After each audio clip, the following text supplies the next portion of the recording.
मैं बल्कि आपके साथ एक शेयर करना चाहूँगा. हमारे पास एक फ़ीमेल आई, छोटी बच्ची थी, आई थिंक 8 क्लास की. उनके पेरेंट्स काफ़ी परेशान रहते हैं. तो उन्होंने मुझे एक बात कही बड़े रो के, मतलब मैं उससे बात कर रहा था, मैंने पेरेंट्स को कहा थोड़ा सा टाइम दें, बच्ची से मैं बात करूं. तो शी सेड कि ना मुझे मेरे पेरेंट्स ना क्रिमिनल फील कराते हैं. यानी I want to be good, but हर बात पे ना ये कि अल्लाह नाराज़ है तुमसे, तभी तुम्हारे साथ ये हो रहा है. तो शी सेड कि मेरा ना मुझे अब अपना आप बहुत बुरा लगने लगा और मैं अनकंफर्टेबल हूँ इन सारी चीज़ों को लेके, और मैं बहुत गंदा फील करती हूँ. लिटरली उसके ये अल्फाज थे. तो आई थिंक कि मुझे एक तो अफसोस बड़ा हुआ कि क्यों ऐसा इनको फ़ील कराया गया. मैंने इनकरेज किया उसे कि नहीं देखो, अल्लाह लव्स यू, अल्लाह ताला जो है इस तरह नहीं देखते जिस तरह तुम सोच रही हो. तो शी सेड कि नहीं, फिर क्यों मुझे ऐसा क्यों कहा जाता है हर बात पे कि अल्लाह नाराज़ है तुमसे. तो ये भी आई थिंक के पेरेंट्स नीड टू रियलाइज़ कि children just like any other human being, they are sensitive और उनके भी इमोशंस हैं. जस्ट बिकॉज वो हमारे बच्चे हैं, दैट डजंट मीन कि हम उनके इमोशंस को सैबोटाज करें या उनकी रिस्पेक्ट ना करें. तो एम्पैथी का element I think needs to come back. Parents frustrate ज़रा हो जाते हैं. खैर, पेरेंट्स को हमने काफ़ी कुछ कह लिया, बच्चे खुश हो रहे होंगे टीनेजर्स का भी कि आपने भी माशाल्लाह जो है वो बताया इश्यूज़. अब हम ज़रा बात करते हैं स्लिप्स ऑफ द यूथ की, कि चलें ठीक है पेरेंट्स की तरफ से अगर कुछ आपको ऐसा एटीट्यूड आ रहा है, लेकिन what's wrong with our teenagers. Teenage में हम ऐसी क्या मिस्टेक्स करते हैं. When we talk about our teenage Arsalan भाई, तो आई थिंक मेरी कुछ मिस्टेक्स, एक तो रैश डिसीजंस लेना, एग्रेसिव पन, फिर ये कि रोल मॉडल्स बना के, गलत रोल मॉडल्स बना के उनको फॉलो करने की कोशिश करना, जिससे बहुत सी ज़ाहिर है मेरे गलत डिसीजन हुए. तो वो हम बताते हैं यूथ को कि इन चीज़ों से बचो. आपको क्या नज़र आता है, मतलब if you look at your time और आज के जो टाइम है उसमें क्या मिस्टेक्स हो रही हैं? ठीक है, आई थिंक आपने जैसे जो चीज़ें कही, one thing that I would, हालांकि you mention, I think aggression is something that leads to a lot of things. यानी मैं अभी जब स्कूल में भी हूँ तो मैं लड़कों में देख रहा हूँ तो बेतहाशा एग्रेशन भरी हुई है, एंड वो एग्रेशन कहीं निकल नहीं रही.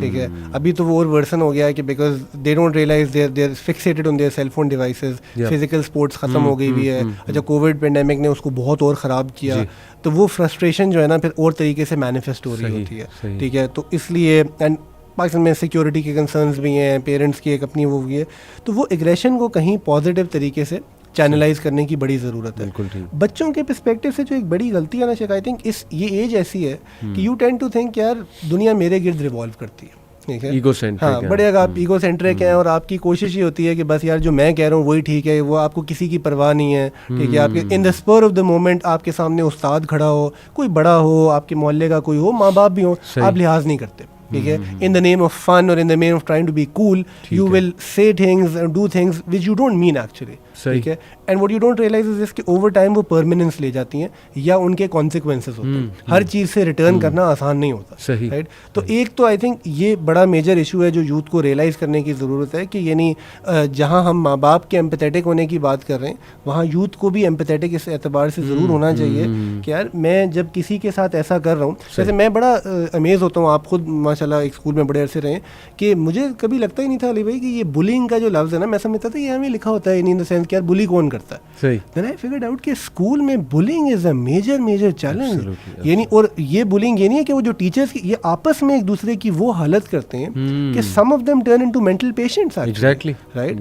And this should you know make you realise कि कितना हमारे दीन पे एक तो इस पे तंबीह की गई है. Right. And if you get the flip side of it, कल को जिंदगी में बड़ा मुश्किल हो जाता है, स्पेशली जब एक ग्रुप आपके ऊपर जो है ना हावी हो जाता है.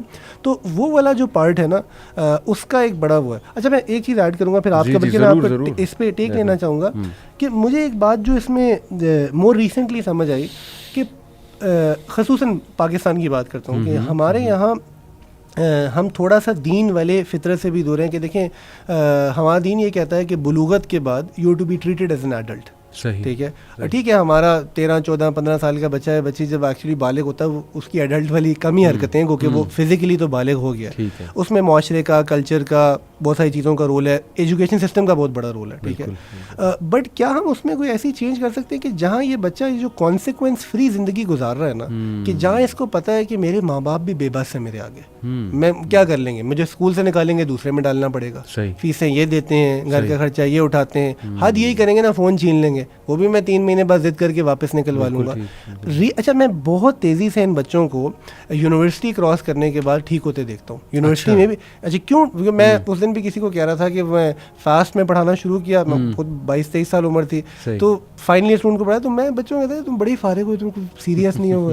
तो 5-7 साल बाद मुझे अक्सर बच्चे कहीं मिले doing fairly well for themselves, जो बंदा देख के परेशान होता है कि यार तेरी तो हरकतें ही नहीं थी। तो उसका एक नोशन ये है कि जो शायद उस वक्त यूनिवर्सिटी में फेल भी होने के करीब था, जब उसको रियल वर्ल्ड की रियलिटी समझ आती है ना, 2-4 भूख के तपेड़े लगते हैं, ठीक है, समझ आता है कि अब बाप का पैसा भी नहीं है, किसी ने सपोर्ट भी नहीं करना, वो खुद ही ठीक हो जाता है। तो जो उसके अंदर एक पोटेंशियल हमेशा से एग्जिस्ट किया है, वो चीज़ बेहतर हो जाती है। जब मैं जिस साल इंग्लैंड गया पढ़ने के लिए, हालांकि मैं मास्टर्स के लिए गया था, प्रोफेसर नहीं आता था, तो वो बच्चे बाकायदा नाराज़ हो जाते थे कि क्यों नहीं आया। हमारी एक प्रेजेंटेशन थी स्टूडेंट की, तो एक बच्चे ने प्रेजेंटेशन नहीं बनाई, तो आप सोचें कि that's like a free period, right. तो वो उन्होंने गिला किया प्रोफेसर को कि इसने प्रेजेंटेशन क्यों नहीं बनाई, हमारी लर्निंग अपॉर्चुनिटी कम हुई है। तो मैं सोच रहा यार, देन आई रियलाइज, मैंने एक दो से पूछा, उन्होंने कहा यार हम 15 या 20 हज़ार पाउंड फीस दे रहे हैं, ठीक है, जो हम जेब से दे रहे हैं, हमारी उम्र भी 22-23 साल ही है, ठीक है, हमने अपने बापों से या किसी से लोन लिया हुआ है,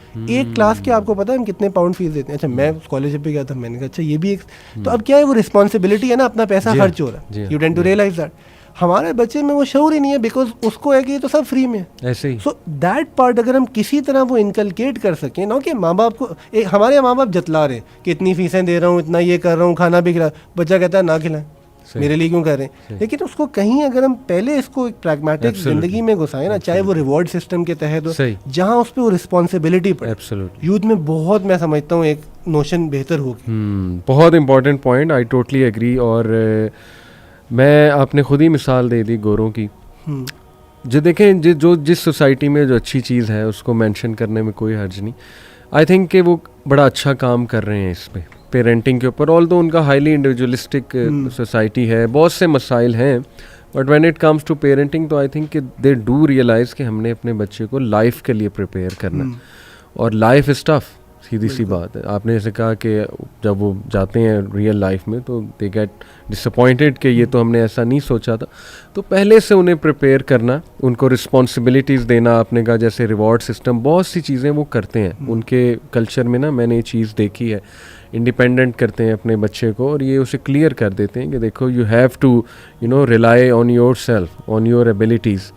तो आई थिंक कि ये हमारे कल्चर में जो शादी का कॉन्सेप्ट है ना, टू बिगिन विद, वो सिंपल यही है कि बस घर वालों की मर्ज़ी से कर ली, फिर बच्चे हो गए, बच्चों को खिलाना है, बच्चों को दादी दादा को पकड़ाना है, विच इज़ ओके, बिल्कुल सही है।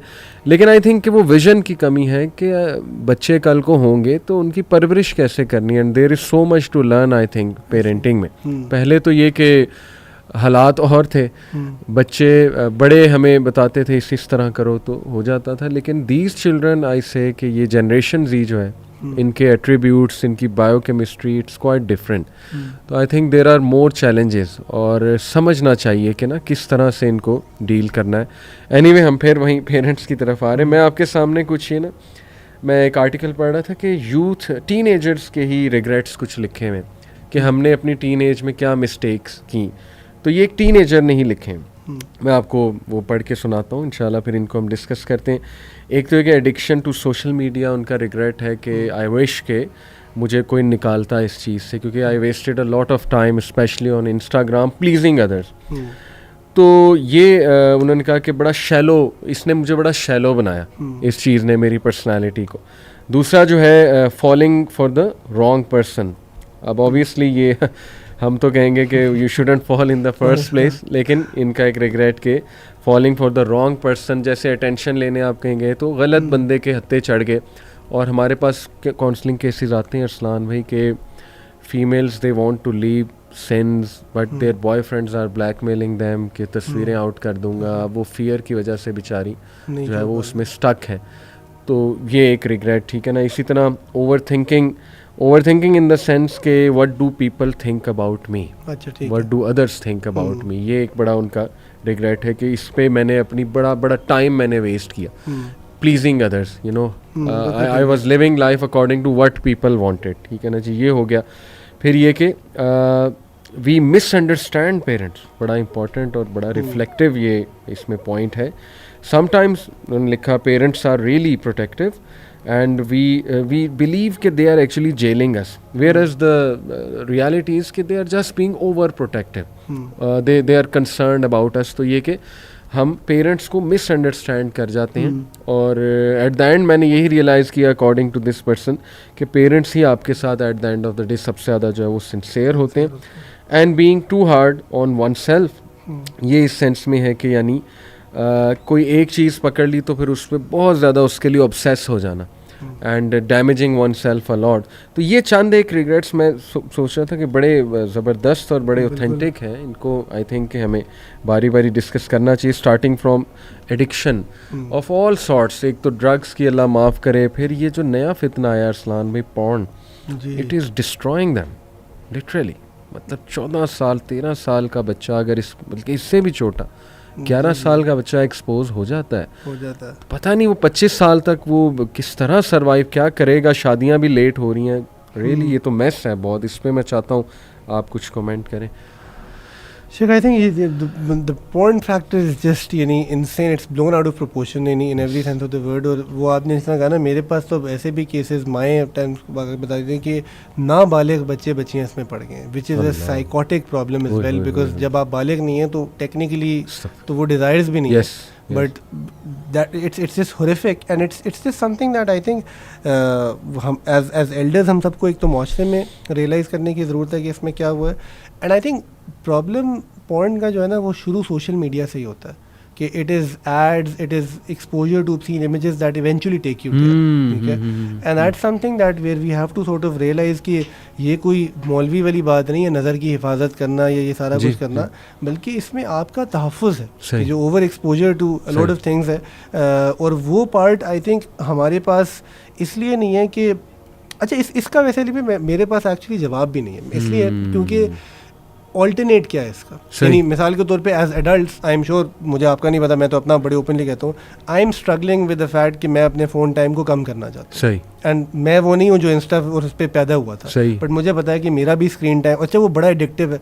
यूट्यूब एक ज़माने में मैं सिर्फ यूज़ करता था सिर्फ बयान देखने के लिए. अब यूट्यूब शॉर्ट्स है, व्हाट्सएप का ये जो स्क्रोल करने का और स्वाइप करने का कल्चर है, ठीक है, अगर हमसे नहीं हैंडल हो रहा तो वो जो बेचारा है ही 15 साल का 14 साल का, उससे कहाँ हैंडल होगा. लेकिन अच्छा उसकी सोल्यूशन ये नहीं है ना कि आप बच्चे से फ़ोन छीन लें, कि मीनिंगफुल कॉन्वर्सेशंस हेल्प.